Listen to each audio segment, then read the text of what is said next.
your medicine cabinet. Those are dangerous in Tucker's hands. Here to help us run through a safety checklist for your medicine cabinet is Bahar Takhteshian. She's the editor at large for Shape magazine. Bahar, nice to see you this morning. Good morning. I've been looking over this list. I think I violate all of these rules in our medicine cabinet at home. Let's start with, should you keep over-the-counter prescription medication and drugs in your medicine cabinet? Well, contrary to its name, you actually should not keep medicine in the medicine cabinet because there's a lot of heat and humidity due to taking showers and stuff. So the best place to put your medicine is either in some sort of a linen closet or in a nightstand, preferably with something that you can lock. That way kids don't get into your pills and you don't have people touching things that they're not supposed to. When I see cool, dry place, I'm sorry, Tucker, you don't mean like the refrigerator, like where we keep batteries and things like that? Right, no, in a closet. And the reason for this is the heat and the humidity might make some certain medicines a little bit less effective and less potent. Huh, interesting. Let's go through. What are the risks of Benadryl, Dayquil, Advil?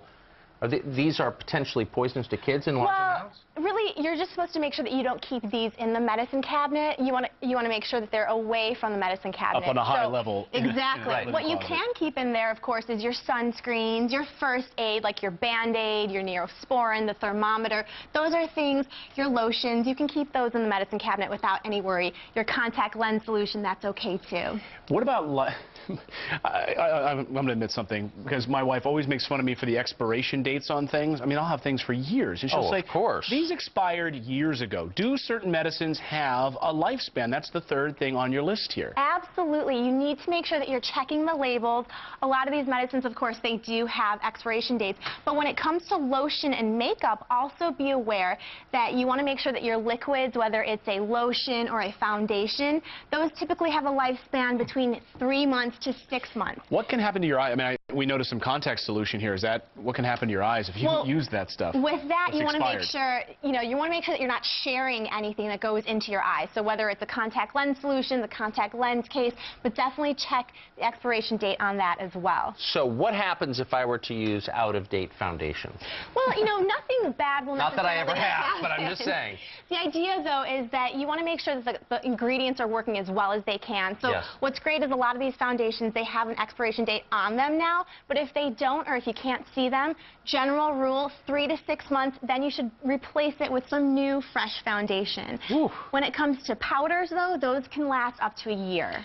I noticed that most medicine cabinets end up becoming sort of another junk drawer. Exactly. They become a mess. You just throw things back there. You don't even realize you have things, and you keep buying them over and over again because you forgot you bought them. How important is it to keep them clean and organized? It's really important because the next thing you know, once you cut yourself and you need to get the scissors and you need a Band-Aid, if it's a mess, you're not going to be able to access those first aid supplies.